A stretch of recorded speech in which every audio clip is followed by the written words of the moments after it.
네. 그러면은 설명을 다시 시작을 하도록 하겠습니다. 3. 연구개발 판정 유형입니다. 29페이지를 보시면은 연구개발 활동에 대한 정의에 대해서 좀 기재를 해보았는데요. 아까 설명드렸듯이 과학적 또는 기술적 진전을 이루기 위한 활동입니다. 저희 그 국세법 안에 있는 조세특례 제한법에는 이렇게 기재가 되어 있고요. 그리고 기초연구진흥법이 또 연구개발에 대한 정의를 내리고 있습니다. 기초연구진흥법이 이제 중요한 부분은 지금 대부분 인정받고 계신 전담부서나 그다음에 부설연구소가 이 기초연구진흥법에 기반을 해서 인정을 받는 거거든요. 그래서 여기서 말하는 연구개발 활동은 읽어보겠습니다. 과학기술 분야 또는 특정 서비스 분야의 지식을 축적하거나 새로운 응용 방법을 찾아내기 위하여 축적된 창의적인 지식을 활용하는 체계적이고 창조적인 활동으로서 새로운 제품 및 공정을 개발하기 위한 시험 제품의 설계, 제작 및 시험, 새로운 서비스 및 서비스 전달 체계의 개발 등 사업화 전까지의 모든 과정입니다. 조세특례 제한법보다 훨씬 좀 자세하게 설명이 되어 있죠. 예. 어떻게 보면은 제조업이 지금 하시는 기업에서는 새로운 제품 및 공정을 개발하기 위한 시험 제품의 설계, 제작 및 시험, 이 부분이 어떻게 보면은 되게 이해가 쉬우실 것 같아요. 보통 연구소에서 시제품 만들어서 시제품 만들기 위한 설계를 하고요. 그 시제품을 만들어서 시험을 하고 또 문제가 생기면 또 다시 수정을 해서 제작하고 시험하고 이 부분이 계속 시행착오를 거치면서 제품이 만들어지지 않습니까? 저는 이런 과정을 저희가 이제 연구개발 활동으로 보고 있습니다. 맨 아래에 있는 프라스카티 매뉴얼은 지식을 축적하거나 새로운 응용 방법을 찾아내기 위해 축적된 창의적 지식을 활용하는 체계적이고 창조적인 활동. 어떻게 보면 기초연구진흥법에 기재되어 있는 내용과 좀 유사하죠. 프라스카티 매뉴얼은 OECD에서 이제 발행한 이 부분이 연구개발 활동이다 라고 규정하기 위해서 국제적으로 사용하고 있는 매뉴얼입니다. 많은 국가들이 이 매뉴얼에 따라서 연구개발 활동이다, 연구개발 활동에 소요된 비용이다 라는 것을 판정을 하고요. 지금 전담부서라든가 부설연구소를 지금 갖고 있는 기업에서는 매해 코이타에 제출하는 설문지나 아니면 체크리스트를 제출을 하실 거예요. 거기 있는 내용이 프라스카티 매뉴얼 기반으로 제작된 설문, 그 다음에 체크리스트입니다. 그렇게 이해를 해주시면 될 것 같아요. 다시 종합적으로 보게 되면은 우측이 이제 전격 연구개발 유형, 예, 좌측이 적격 연구개발 유형, 우측이 부적격 유형 기재가 되어 있는데요. 아까 말씀드린 두 가지 법에서 언급된 연구개발의 정의가 있고요. 밑에 이제 동그라미 5개를 이제 설명드리고 있는 이 개념이 방금 말씀드린 프라스카티 매뉴얼의 개념들입니다. 신규성, 창의성, 불확실성, 체계성, 재현 가능성입니다. 좀 뜬구름 잡는 이렇게 내용이기 때문에 좀 되게 먼 내용 같다. 너무 개념적인 설명이다라고 생각하실 수 있는데요. 실제 연구개발 활동을 수행하고 있는 곳이라면은 바로 이해가 될 수 있습니다. 신규성은 당연히 이제 새로운 제품, 새로운 서비스를 만들면은 신규성을 갖는다고 볼 수 있죠. 창의적이다 아니다라는 부분은 이 건이 창의적이다 아니다라는 부분이 보는 게 아니라 아까 제가 잠깐 설명드렸던 시제품을 만들고 문제점이 발생을 하면은 문제점 원인을 파악하고 그거를 해결하고 그 과정이 창의성이라고 보는 부분입니다. 불확실성은 단순 변형하는 부분이라면 바로 제품 만들어서 판매를 수행을 하겠죠. 근데 이렇게 개발을 해봤더니 뭔가가 문제가 생길 것 같다. 그렇기 때문에 시제품을 만들고 테스트를 하지 않습니까? 그 불확실성 때문에 그런 행위를 하게 되는 거죠. 그런 부분이고요. 체계성은 그런 설계 변경이라든가 그런 설계 부분이 체계적으로 이루어져서 보통 이제 제조업 같은 경우에는 봄 구조도 갖고 계시죠.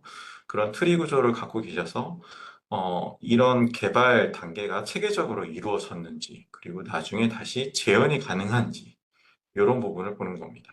이 재현 가능성에는 이제 지식재산권도 포함될 수 있습니다. 특허, 디자인 등록, 그런 부분이 됐다면은, 그 기업 내뿐만 아니고 다른 기업에서도 그 기술을 재현을 할 수가 있죠. 이런 5가지 개념이 이제 연구개발 활동이고요. 프라스카트 매뉴얼은 이 5가지 개념이 엔드 조건으로 충족되어야지만 연구개발 활동으로 볼 수 있다라고 언급을 하고 있습니다. 근데 저희가 이제 사전심사 수행하면서 이렇게 5개가 모두 엔드 조건으로 됐는지 안 됐는지를 보면서 심사를 하진 않습니다. 이러면 너무 가혹하고요. 보통 저희가 봐는 부분은 이제 불확실성 부분입니다. 네. 당연히 특허나 디자인 등록이 있으면은 누가 봐도 이제 과학적 진전을 이룬 활동이기 때문에 적격으로 판정할 수 있는 부분이긴 하지만 모든 기업이 다 특허나 그런 지식재산권을 가질 수 있는 부분은 아니지 않습니까? 그래서 보통 불확실성, 즉 시제품을 만들어 보고 그거에 대한 테스트를 하고 검증하는 활동, 이런 부분이 확인이 된다면 저희는 보통 연구개발 적격 활동으로 판정을 합니다. 우측의 부적격 유형에 대한 10가지는 앞서 이제 설명을 좀 드렸습니다. 근데 그거 말고 이제 아래 4가지를 좀 추가를 했는데요. 4가지 추가를 한 사례는 보통 저희가 사전심사 지금 한 5개년 정도 수행을 하면서 요 10가지 외에도 좀 자주 나오는 건이라서 설명을 좀 드리려고 기재를 해보았습니다. 창의성, 차별성 없는 일상적인 개선 활동, 이 부분은 이제 이해가 되시겠죠? 이 부분이 있고, 지식 향상을 위한 단순 조사 인용 활동도 되지 않습니다. 위에 언급된 반복적인 정보 수집 활동이랑 결을 같이 하는데, 이 지식 향상을 위한 단순 조사 인용 활동은 어떻게 보면 나쁘게 말씀을 드리면, 다른 기업이 아니면 다른 발명자가 출원하거나 아니면 발표한 논문이나 특허들을 베낀 경우에요. 베껴서 아니면 조합을 한다던가 이렇게 자료를 만들어서 저희 쪽에 증빙하는 경우가 있거든요. 그래서 그런 경우가 저희 쪽에 적발됐을 경우에는 불인정하는 사유가 이제 지식 형상을 위한 단순 조사 인용 활동이기 때문에 저희는 부인합니다. 라고 이렇게 합니다.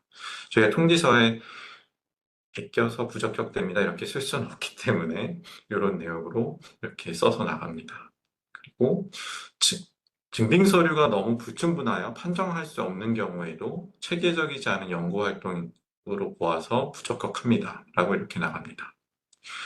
그리고 또 어떤 사례는 과세연도 이전에 수행한 연구 활동이에요. 기업이 매년 이렇게 투자를 많이 해서 할 수는 없을 텐데, 2013년, 2015년에 어떤 사업 확장을 위해서 중점적으로 연구개발 활동을 할 수가 있지 않습니까? 근데 그때 수행된 활동들을 날짜만 좀 이렇게 바꾸셔가지고 제출하는 경우가 있습니다. 그런 경우에도 과세년도 이전에 수행한 연구활동으로 확인이 되면은 저희가 부적격 처리를 진행합니다.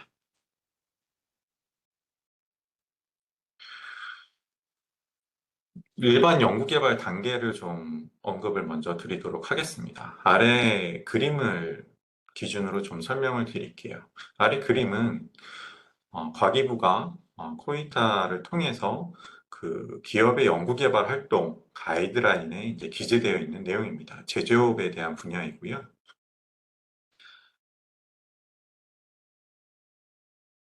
이제 기획, 사전조사, 제품 설계 개발, 시제품 제작, 시제품 테스트, 시험 생산, 제품 생산, 사후 관리 이렇게 됩니다. 모든 기업이 이 단계별로 끊어서 이렇게 진행되지는 않지만은 보통 개발이 이런 단계로 수행된다라는 거는 아마 연구개발 활동을 수행하신 기업이라면 이해가 될 것 같아요. 지금 이 가운데 있는 점선을 기준으로 해서 위쪽이 연구개발 부합도가 좀 높다, 아래쪽이 좀 낮다라고 이제 표현을 한 건입니다.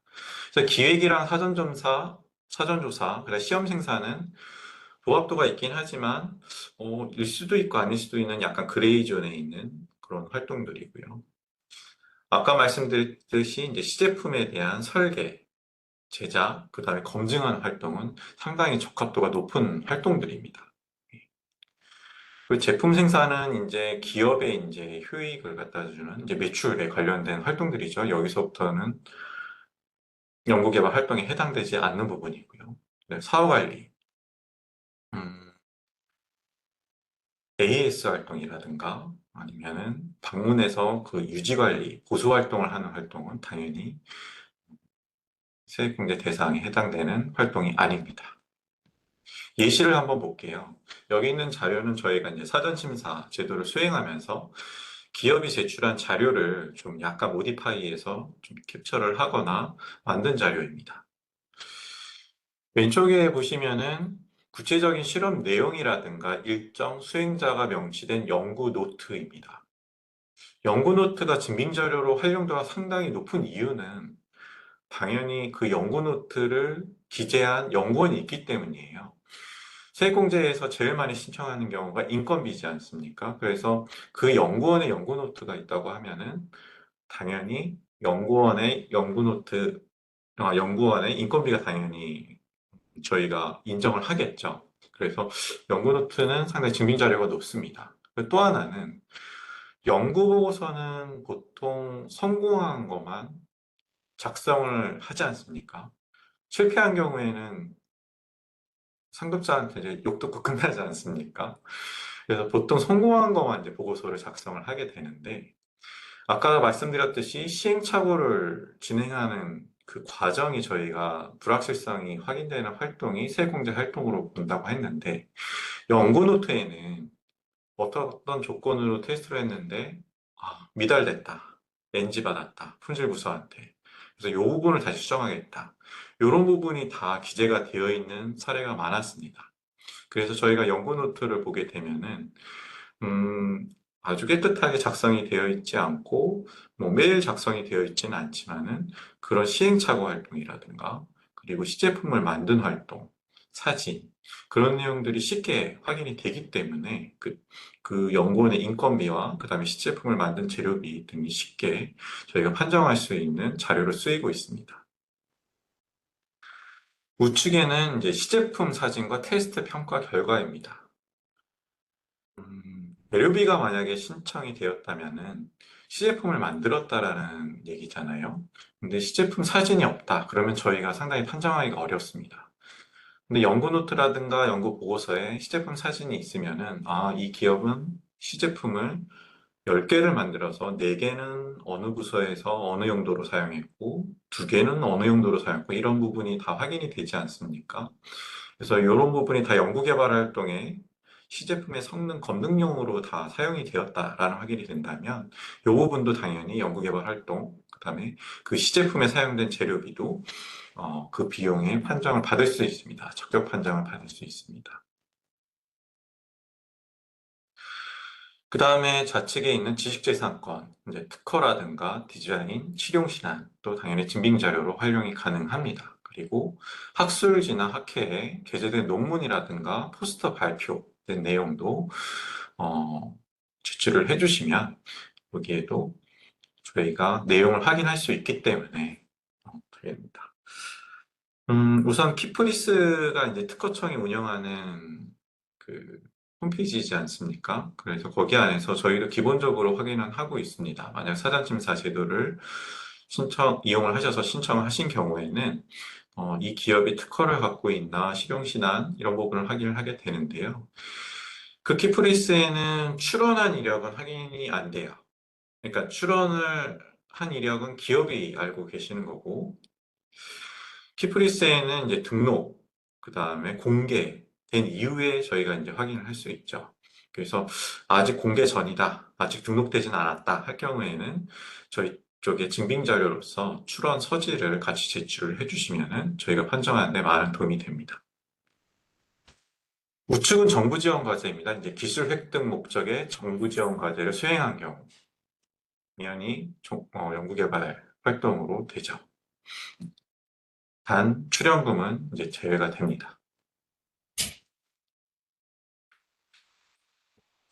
인정 심사 사례를 한번 보겠습니다.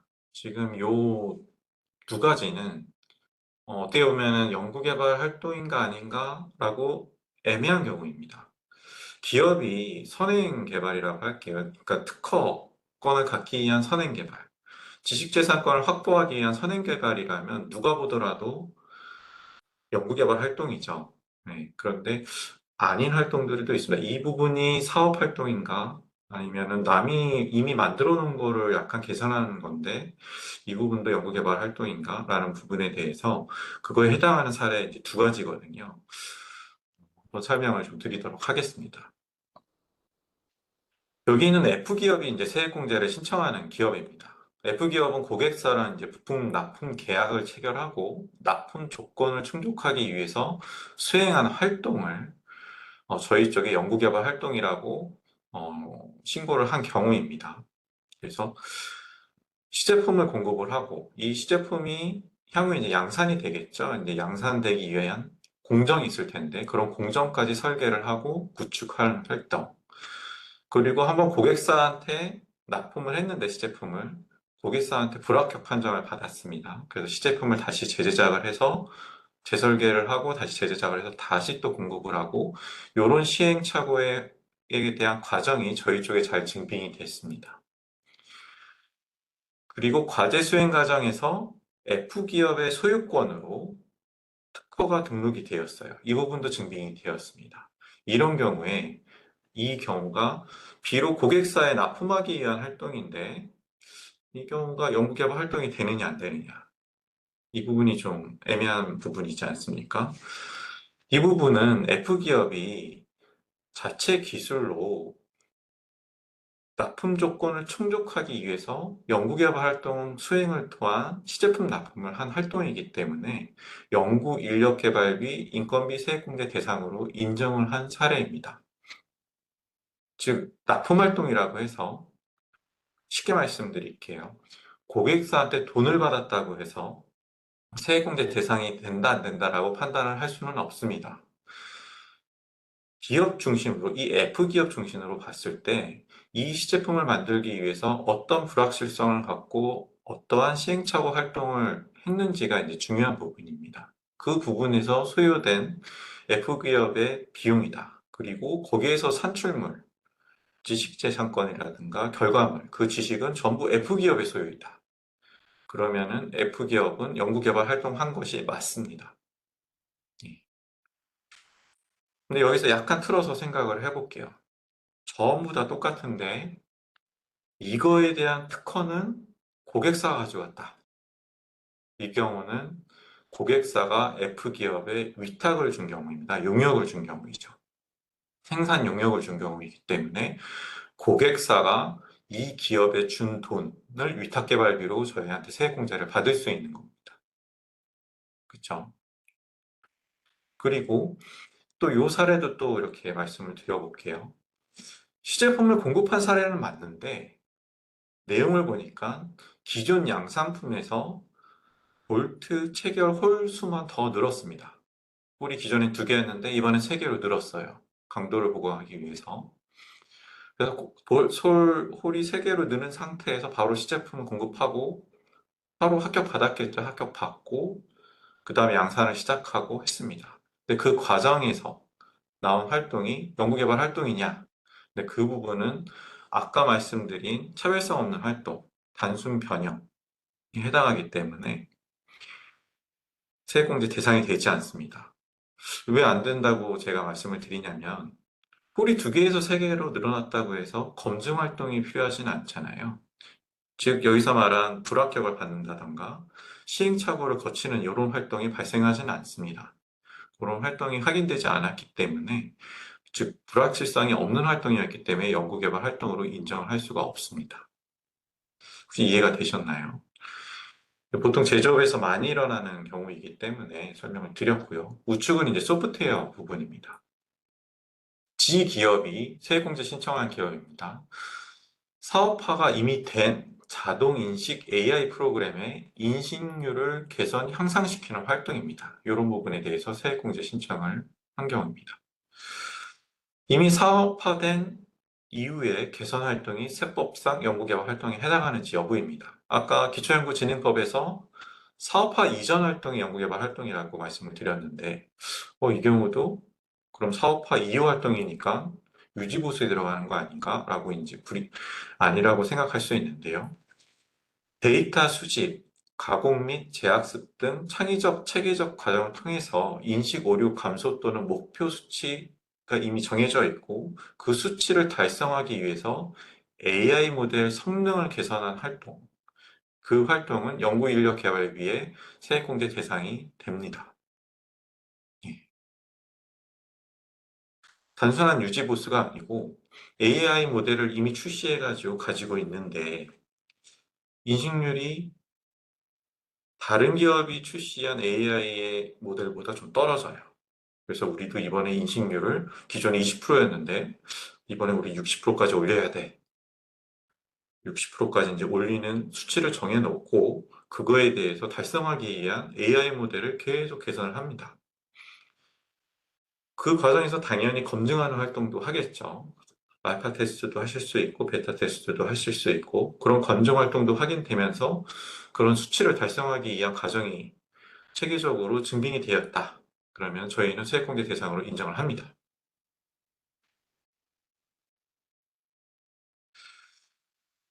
불인정 심사 사례를 보겠습니다. 이 부분은 어떻게 보면 쉽게 이해할 수 있는 부분이라서 빨리 좀 읽고 넘어가도록 하겠습니다. 법인은 상용 기술이 적용된 특정 건설 자재를 이용한 공법을 현장에 시공하는 활동에 참여한 연구원의 인건비를 세액공제 신청을 하였습니다. 이미 이 특정 건설 자재는 만들어져 있는 건설 자재인 거예요. 다른 기업 거일 수도 있고, 예, 이미 알려져 있는 범용 기술을 이용한 건설 자재죠. 법인이 제시한 공법은 관련 분야의 상용 공법으로 해당 공법을 적용하는 단계에서 보다 개선된 산출물을 얻기 위한 계획 및 창의적 체계적인 활동이 확인되지 않기 때문에 상용 기술을 단순 적용하는 활동에 대해서 연구인력 개발 및 태액 금지 대상으로는 불인정합니다. 즉, 이미 상용화된 기술을 이 기업은 처음 도입할 수는 있어요.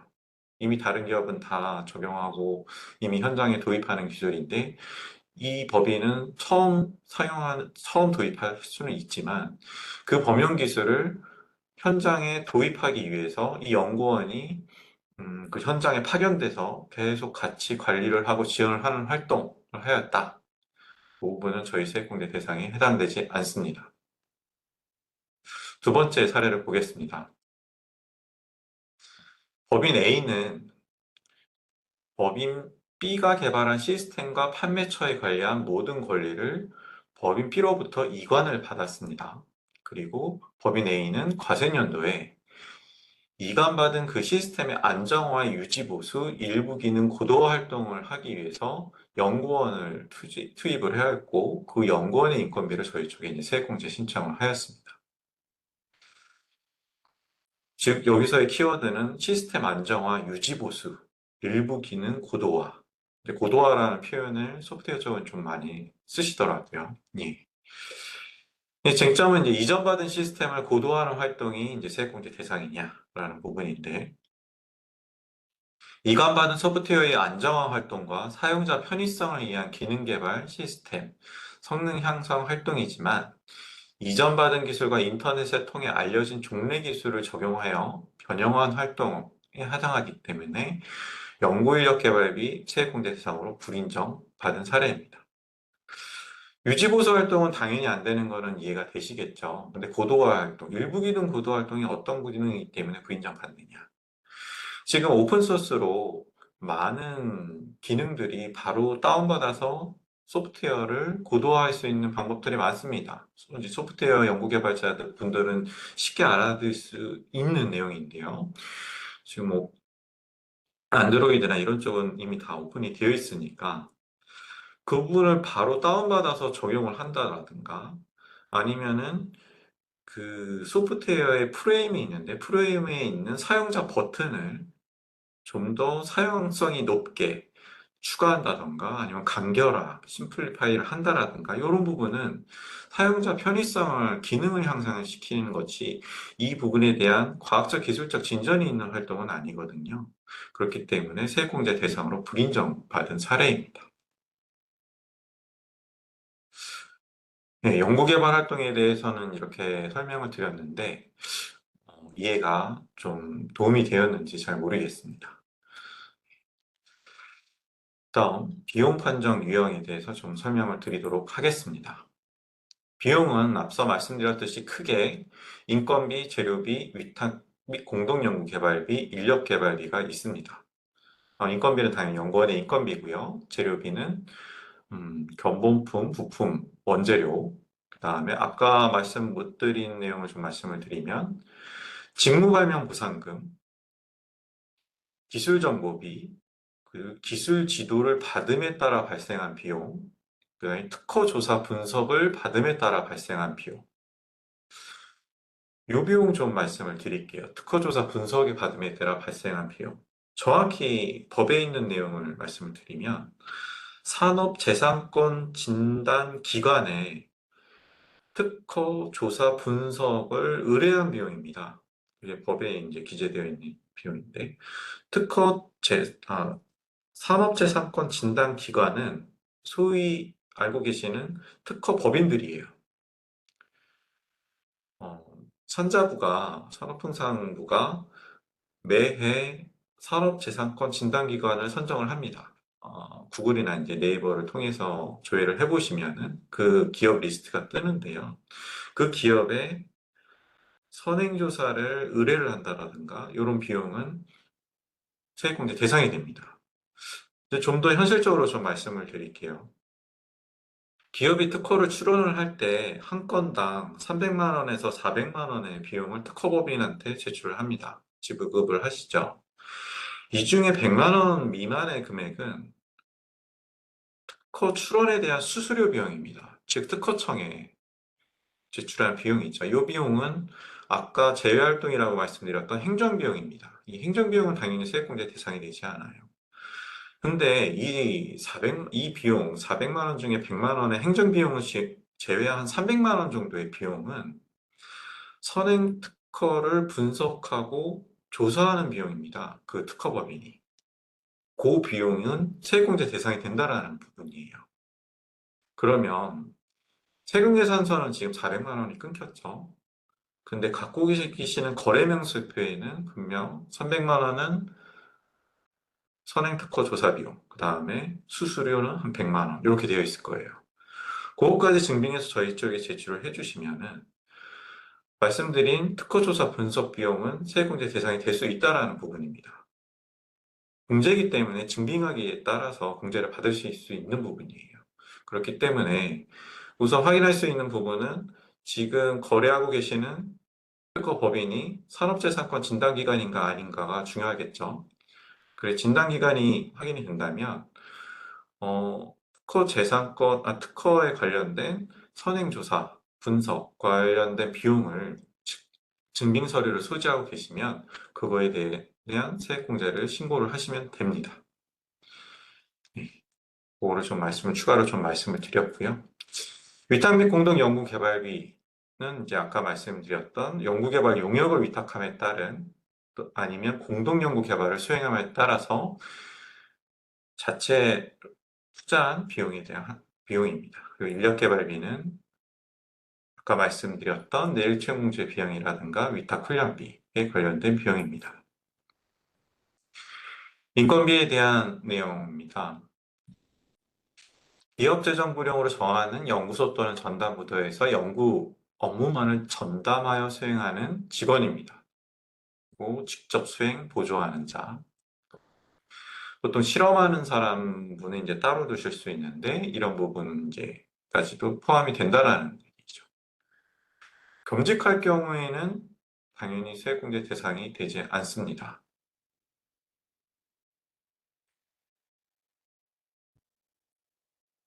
그래서 연구 업무만을 전담하여 되고 연구 행정을 겸하는 연구관리 직원은 불인정한다라는 부분이 있습니다. 그리고 퇴직소득, 퇴직급여 충당금, 퇴직연금, 이런 복리후생비 등은 제외가 되고요. 4대 보험은 공제 가능합니다. 그다음에 재료비 부분 보겠습니다. 재료비는 시제품 제작비, 그다음에 기초실험 재료비. 저희가 지금 구분해서 좀 기재를 한 부분은 화학 분야, 바이오 분야, 이런 분야 같은 경우에는 한 번 사용하고 버려지는 소모품도 상당히 많습니다. 예를 들어 비이커라든가 장갑이라든가 한번 쓰고 바로 버리죠. 이런 비용도 세액공제 대상이 된다는 것을 설명하기 위해서 기초실험 재료비도 여기에 좀 구분해서 기재를 해드렸습니다. 그리고 인증평가 시험비. 아까 검증을 제가 자꾸 말씀을 드렸는데 검증이 자체적으로 어려운 기업들도 많이 있습니다. 그리고 인증서가 동반되어야지만 납품이 가능한 경우도 있고요. 외부 기관에 의뢰를 하실 텐데 그 외부 기관, 외부 시험 기관에 의뢰하여 수행하는 그런 성능 시험 비용도 이 재료비에 포함이 될 수 있습니다. 그리고 기술 자문이요. 연구개발과 관련된 기술 자문으로 대학 또는 연구기관 해당 분야 전문가에게 지급된 비용입니다. 보통 기관에 대해서 기술 자문료가 발생이 쉽게 될 수 있고, 그런 부분에는 이제 산출물이 있겠죠. 그 산출물이 과학적, 기술적 진전을 위한 자료라면 저희가 당연히 인정이 되고요. 개인한테 나갈 경우가 있습니다. 이 경우는 제한 조건이 좀 있는데, 대학의 조교수 이상이어야 돼요. 조교수, 정식 교수, 그다음 명예교수님들. 이런 부분 같은 경우가 세액공제 대상이 됩니다. 네. 네, 지금 인건비 부분에 제가 4대 보험이 된다고 했는데, 그것 때문에 지금 맞습니다. 산재보험이 안 되었었는데, 바뀌었습니다. 24년도에. 그래서 산재보험도 세액공제 대상이 됩니다.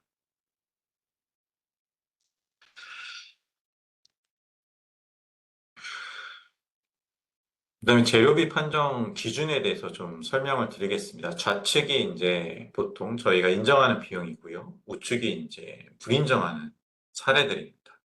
인정하는 비용은 쭉 읽어 보셔도 이 부분은 당연히 세액공제 대상이 되겠구나 라는 부분으로 이제 이해가 되실 겁니다.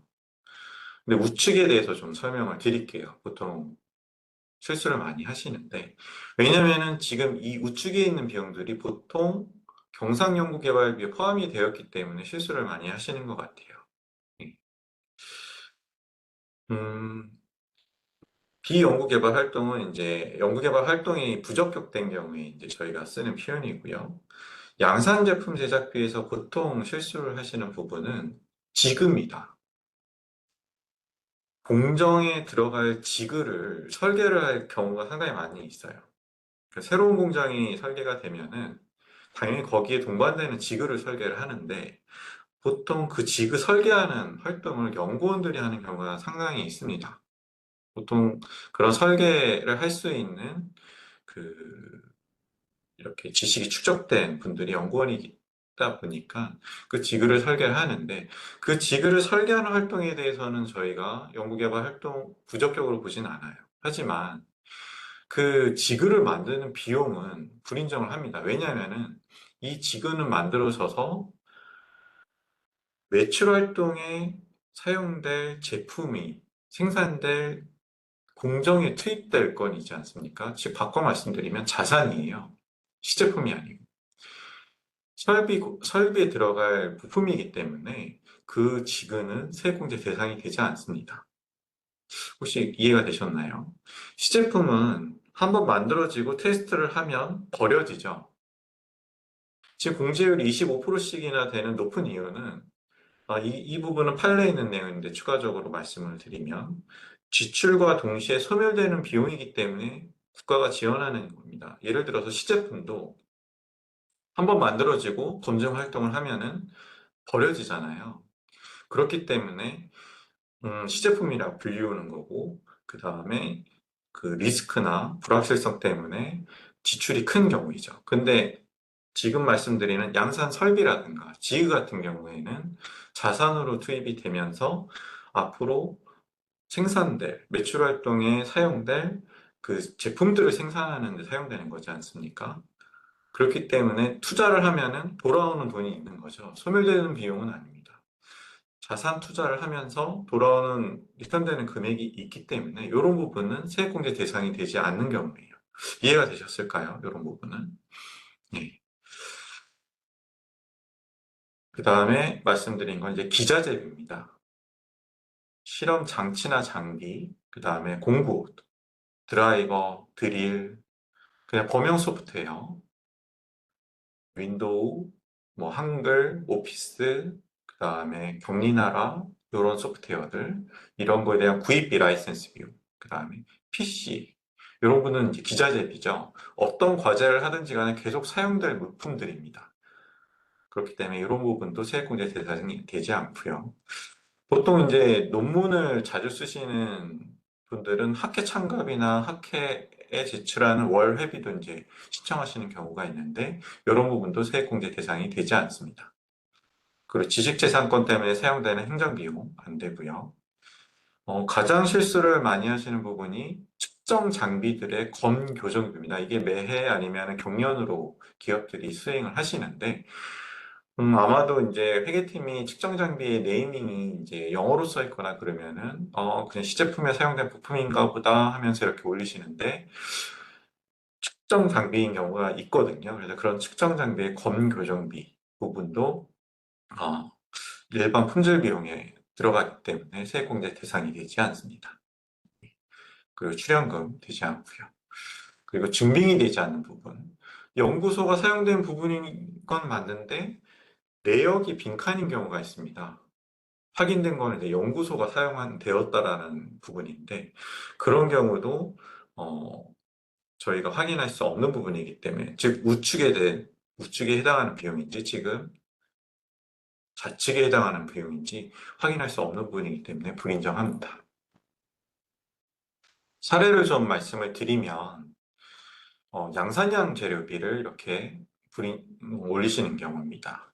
일반적인 개발 평가 규모 대비에 과다한 원재료비, 뭐 이렇게 톤 단위, 킬로미터 단위로 이렇게 신청하는 경우, 아니면 이제 완성품에 대한 포장 목적의 비용을 저희 쪽에 신청하시는 경우, 그 시제품, 설비를 만드시는 업종인데, 시제품이라고 저희한테 주장을 하셨는데, 보니까 명판이나 뭐 도장 작업까지 다 되어서 이미 출하 검사까지 마친 이런 제품인 경우도 저희가 불인정을 하겠죠.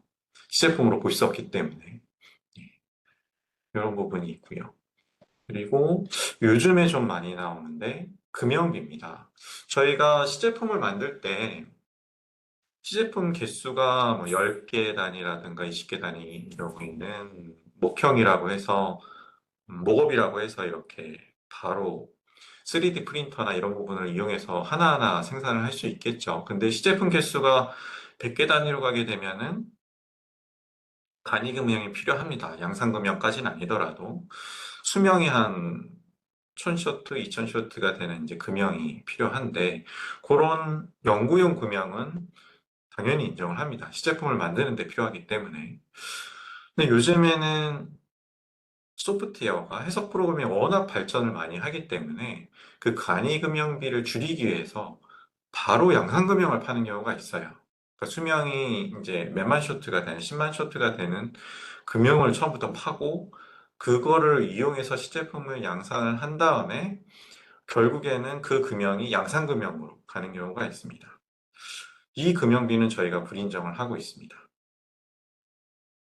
어떻게 보면 당연한 이유인데 어떻게 보면은 기업 입장에서는 그래도 이 금형을 이용해서 시제품을 사용을 했다라고 하는 건데 이 금형의 입장에서 봤을 때는 20만 쇼트가 예를 들어서 수명이라고 봤을 때 시제품 이용에는 한 2000 쇼트 정도를 했을 거예요.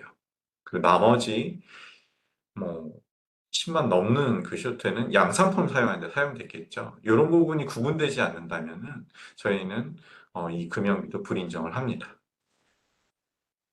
그래서 보통 이런 금형들은 고객사 또는 이 기업의 자산으로 등록된 경우죠.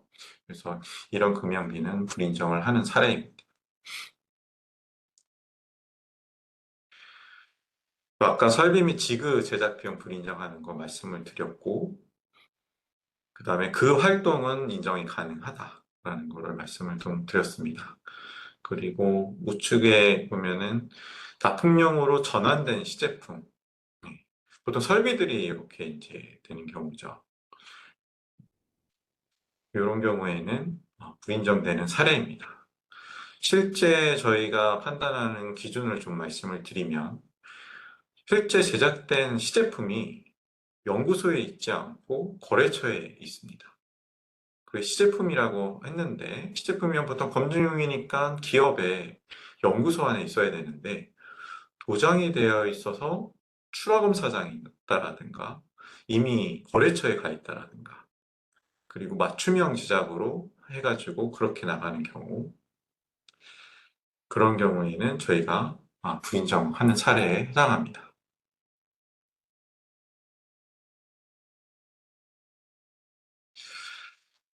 네, 지식재산권 확보 비용 말씀드리겠습니다. 수수료는 세액공제 대상이 아닌 거 말씀드렸고, 기술료 이전 비용, 기술료 비용이라고 하죠. 보통 기술 이전비라고도 표현을 하고요. 기술료 같은 경우에는 당연히 세액공제 대상이 되지 않습니다. 그리고 중소기업의 특허조사 분석 비용, 아까 말씀드렸던 선행 특허조사 비용은 세액공제 가능하다라는 거고요.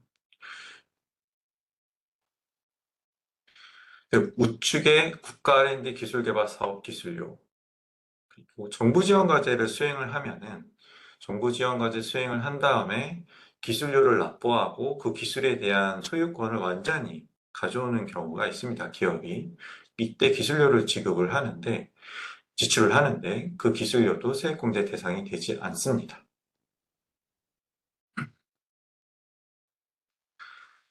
이 부분도 사례인데요.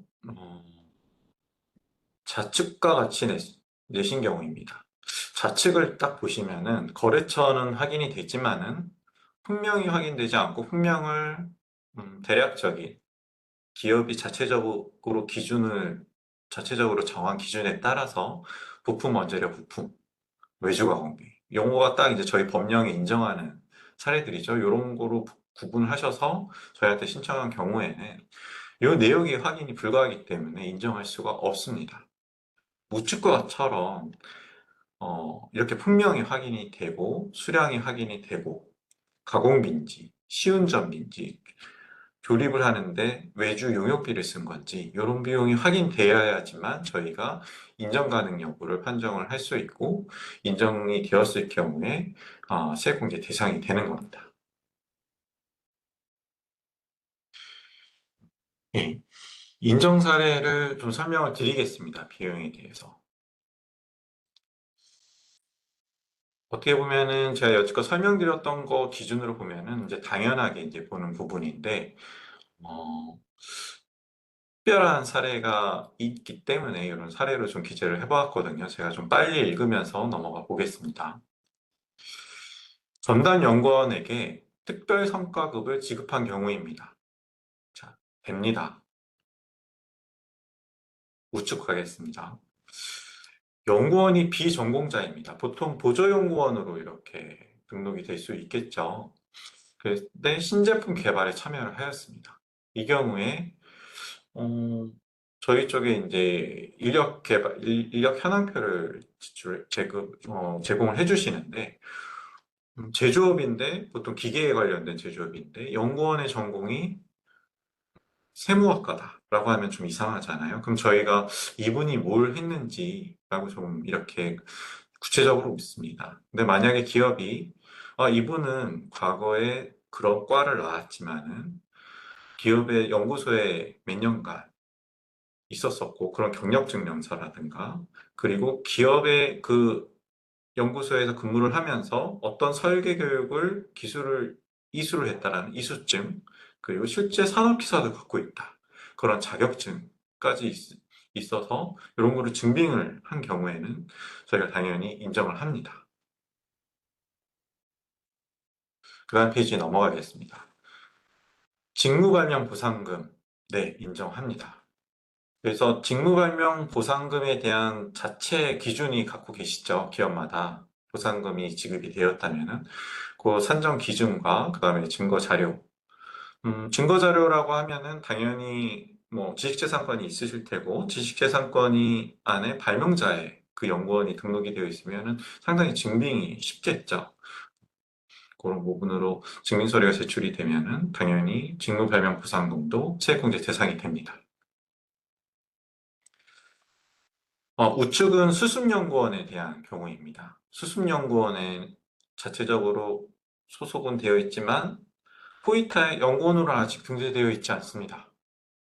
그런 경우에는 안타깝게도 연구인력개발비 세액공제 대상으로 인정할 수가 없습니다. 예, 등록을 하신 다음에 신청을 하시면 됩니다. 예, 좌측 사례 보겠습니다. 시험체 재료비와 성능시험 비용을 재료비로 신청한 경우입니다. 당연히 인정됩니다. 그래서 이 경우에는 이 좀 장비가 커서 시제품을 운반하고 설치하는 비용까지 좀 발생한 경우예요. 외주비죠. 예, 이렇게 인력까지 사용을 하면서 운반비도 상당히 많이 들고 설치 비용. 이런 경우에도 인정이 됩니다. 우측은 연구시설 건물의 임차료. 네, 안 됩니다. 넘어가겠습니다. 음, 좌측은 아까 말씀드린 기초 실험 비용이죠. 예, 이 부분에 대해서 비용과 그다음에 특허 실시권 설정 비용에 대해서 세액공제를 신청을 하고 있습니다. 근데 타인의 특허를 대여하는 특허 실시권 비용은 부인정되는 사례입니다. 그다음에 우측 사례를 보겠습니다. 위탁 개발비에 대한 얘기인데요. 위탁 개발비가 이제 이렇게 성립이 되려면 수탁을 받는 기업도 연구기관이라든가 아니면 전담부서 또는 기업부설 연구소를 설립을 갖고 있는 상황이어야 됩니다. 그렇지 않은 경우에는 불인정받습니다. 실제 성과물이 연구개발 활동이라도. 가장 실수를 많이 하는 경우가 개인한테 나간 경우인 것 같아요. 아까 조교수 이상이어야 돼서 기술 자문료가 이제 성립이 된다고 하는데 기술 자문료든 위탁 개발비든 음, 개인한테 나갈 경우에는 대체적으로 인정을 못 받습니다. 그래서 이런 경우에는 그 수탁처가 연구기관에 해당하는지 그리고 전담부서를 갖고 있는지 기업부설 연구소를 갖고 있는지 확인을 하시고 연구소를 이렇게 계약서를 기재를 하신 다음에 위탁 연구 개발비가 지급되면은 좋을 것 같습니다.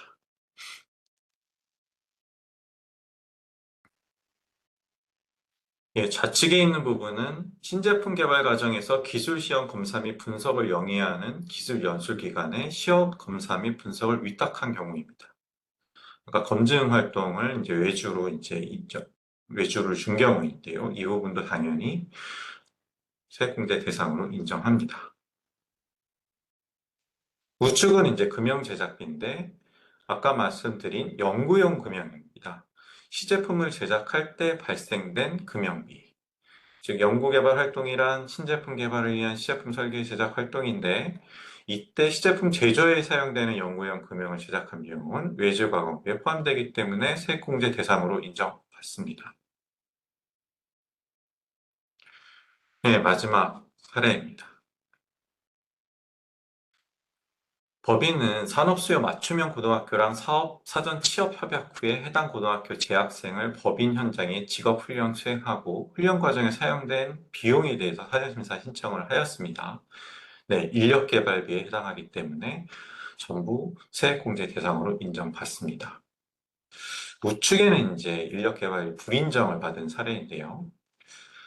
품질관리부 직원을 대상으로 품질 관리에 관한 훈련 수료 비용을 인력 개발비를 포함하여 사전 신서 신청한 경우입니다. 근데 훈련 시간이 저희 쪽에 제출을 하였는데 16시간인 경우예요. 근데 법령에 보면은 24시간 이상 교육 과정의 하나에서만 공제 대상으로 인정을 합니다. 24시간 이내의 교육, 2시간짜리 교육, 4시간짜리 교육, 이런 교육은 세액공제 대상으로 최소 훈련 시간을 충족하지 못했기 때문에 불인정받은 사례입니다. 예. 그래서 지금껏 말씀드린 사례들은 저희가 사전심사 제도 아니면 사후관리, 사후검증을 통해서 자주 발생하는 사례를 좀 이렇게 설명을 드린 거고요. 지금 비용과 그 다음에 연구개발 활동 판정에 대한 내용과 그 다음에 사례를 좀 설명을 드렸어요. 제가 준비한 자료에 대한 교육은 이만 마치도록 하고요. 오늘 R&D 세액공제 제도와 그 다음에 그에 따른 국세청이 운영하고 있는 사전심사 제도 그리고 거기서 발생했던 사례들에 대해서 좀 설명을 좀 드렸습니다. 짧은 시간이었긴 하지만 좀 도움이 되었길 바라고요. 앞으로도 저희 세액공제라든가 그 다음에 사전심사 제도를 많이 이용을 부탁드리겠습니다. 네, 이만 교육을 마치도록 하겠습니다. 감사합니다.